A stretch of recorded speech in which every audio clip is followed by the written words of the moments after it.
Sam 同你做功課。黑色日期2025年5月22號21點46分，唔知大家呢個時間返咗屋企未呢？我有啲擔心就係住將軍澳嘅朋友啦，因為今日呢，港鐵就發生咗少少事故喎，唔知大家有冇受到影響呢？可能係將軍澳區嘅朋友啊，或者由將軍澳要出返嚟港島區嘅朋友啊，會唔會都受到影響呢？大家可以喺樓下留言俾我討論一下。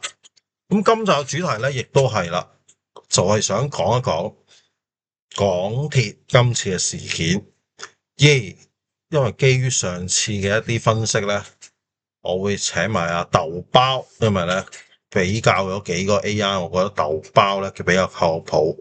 咁藉住今次呢個片呢，我哋又不如睇下豆包，除咗算命之外啦，評論時事今晚發生嘅，即刻可唔可以評論到呢？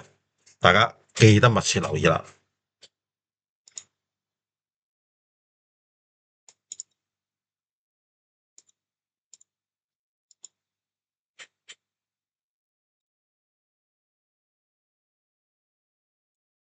好嗱，咁見到個畫面啦港鐵咧就電力故障啦，將軍澳線癱瘓咗啦。嗱，咁check 翻個時間咧，我睇翻個 app 咧，佢就2025年5月22號17點28分咧公告呢個消息。咁我就攞嚟排咗個八字啦，咁見到啦，乙巳年、辛巳月、辛卯日、丁酉時。咁睇到啲咩嘢咧？首先日柱同時柱啦，火黑金，跟住又沖啦天黑地沖啦。咁再睇埋其他兩柱咧，一個火兩個火已經好多火啦。跟住呢一度有第三個火透埋乾。嗱，跟住如果有啲呢排阿興講盲派啊嘛兩個身係咪中間要有嘢黑開佢啊？做工啊，咁係咪又攞個可能攞個火丁火定咩黑開佢啦咁跟住係啦，咁所以咧就變咗滿盤火局。咁滿盤火局會係點咧？咁可能就係得出即係個電力咧就太猛烈啦，就出現咗啲問題。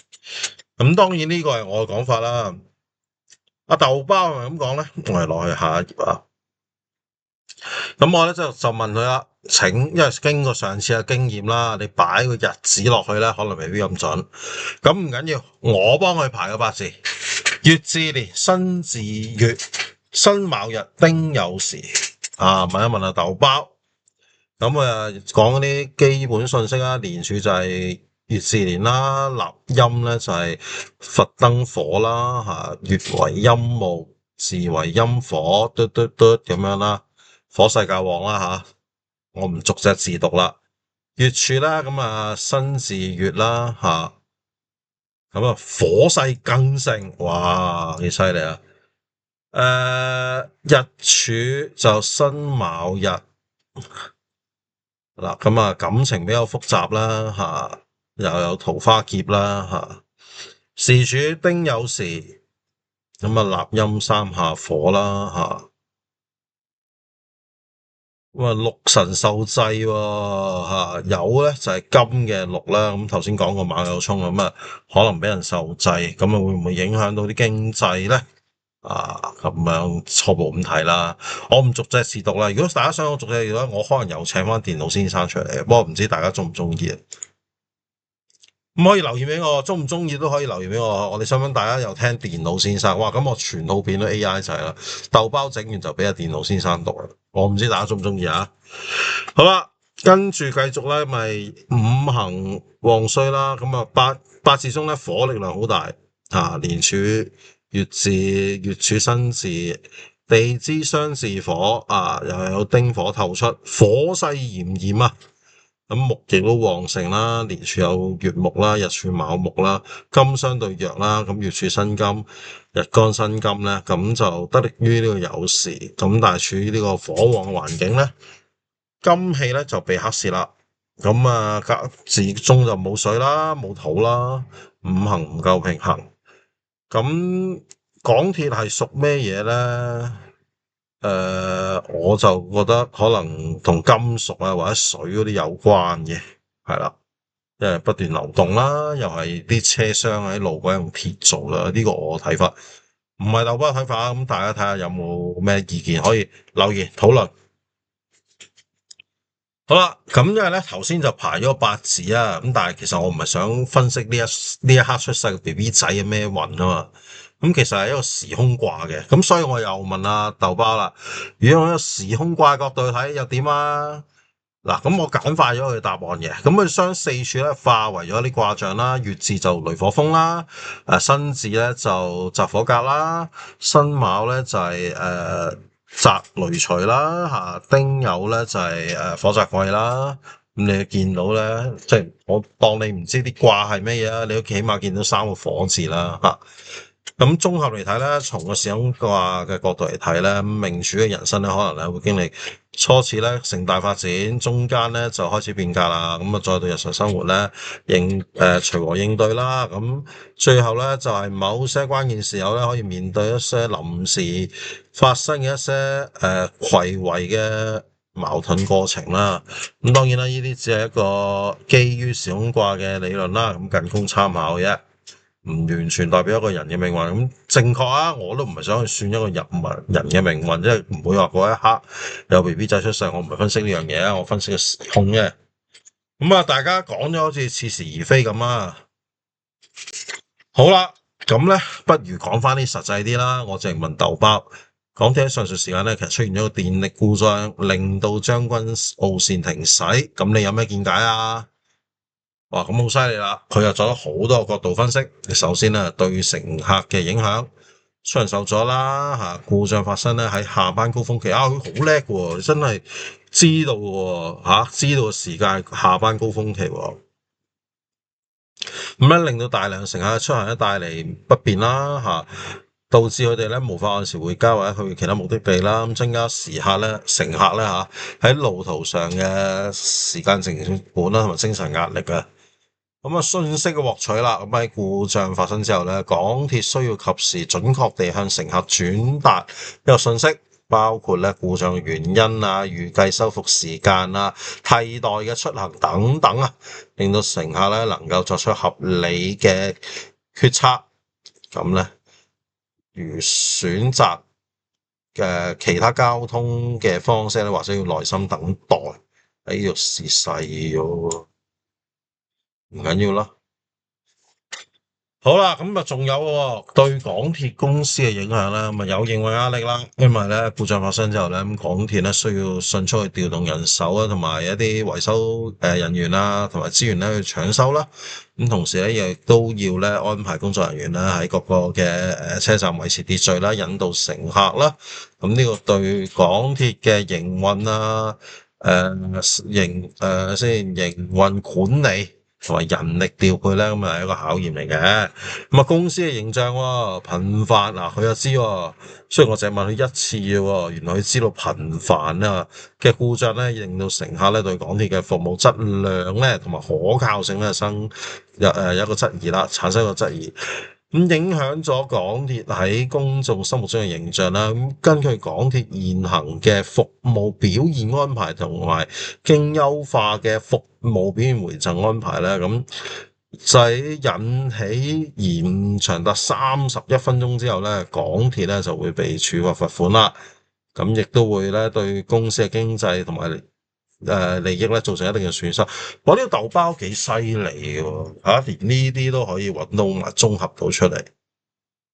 咁啊，仲有啦，故障原因同埋改進嘅措施。咁經調查啦，呢一次嘅故障咧係由於將軍澳線本來一架架空電纜突然間鬆脫落嚟，兩班接載乘客嘅車咧經過嗰陣時咧就而觸及到個電纜咧，引致電力故障。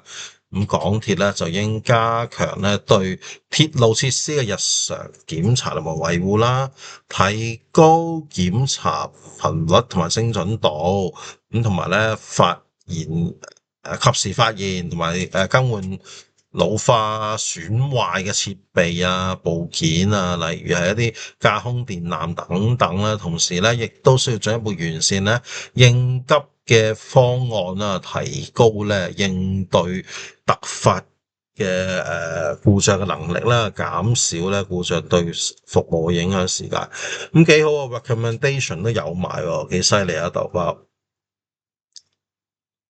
仲有啦，咁啊對城市交通影響啦，咁短期壓力，因為將軍澳線咧係香港嘅重要交通線路之一啦，咁佢嘅暫停服務咧會令到呢個該線路沿線嘅交通壓力咧瞬間增大啦，比其他嘅公交路線啊、出租車等咧交通方式帶嚟一個額外嘅負擔。長期嘅啟示，城市交通咧係需要咧具備一定嘅彈性同埋沉餘度嘅，咁應對咧突發情況啦。咁啊，政府同埋相關部門咧應該借此嘅機會審視翻城市交通網絡嘅應急嘅機制啦。咁啊，加強唔同嘅交通之間咧可以互相協調同埋聯動啦，咁提高城市交通系統嘅應急嘅穩定性同埋可靠性，咁都講得幾啱喎。好啦，咁啊，試完去分析時事，試多樣畫圖得唔得？咁可唔可以咧就呢個事件咧畫一個圖？咁啊畫4個俾我啦。咁左上角呢個咧黑掹掹啦，咁喺度等車，咁有啲人坐喺度，可能都等到攰咁樣啦。又或者睇下有啲資訊版有冇新資訊啦。跟住呢張咧，佢有個電纜揩到個車，整爛咗個燈，咁啊有啲修理人員喺度睇啦，咁啊真係都幾好啊。咁跟住呢度有個應該係鐵路站啦，咩故障啊等等，好多人啊，咁亦都幾貼切啦。香港咩澳站啊？好似唔係好啱啊，只不過可能處理中文字嗰度都係有啲咁。跟住鐵路之外，咁啊要路面有啲車啦，又塞車。咁其實咧都 OK 喎，我覺得都簡簡單單，即係4張圖都描述到個故事啊。我唔知大家覺得好唔好咧嚇，俾啲意見啦。睇下豆包覺得話，即係 AI 嘅輔助，你係識用 AI 咧就可以幫你即係拍片都方便啲。唔知大家同唔同意咧？同意就留下言啦，俾個 like 我 super fans 都得㗎。係啊，多謝啊。好啦，咁呢個圖咧就我 cap 嘅喺港鐵嘅網站啦。咁我哋見到啦嚇，北角去到油塘呢度都好似有啲虛線啦，甚至落對條頸嶺都有啲問題嘅。咁啊，如果服務受阻啦，呢個即係我喺網站 cap 出嚟嘅，俾大家參考。好啦，咁最後梗係唔少得用個 Investing Pro 咁睇下港鐵估值啦。留意翻啊 ，X-axis 呢個 PEG 改咗啦 PEG，Y-axis 咧就係個 P/ratio forward 啦。咁港鐵咧，我哋睇到咧，其實咧佢嗰個PE ratio 咧都唔係好高嘅，0倍高少少啦。咁但係佢一個 scale 200，可能呢度係10零20倍啦吓。咁但係咧 PEG 咧，其實都幾嗱，首先係正數先啦，同埋咧都幾細喎，即係意味住咧佢嗰個高增長都幾勁嘅。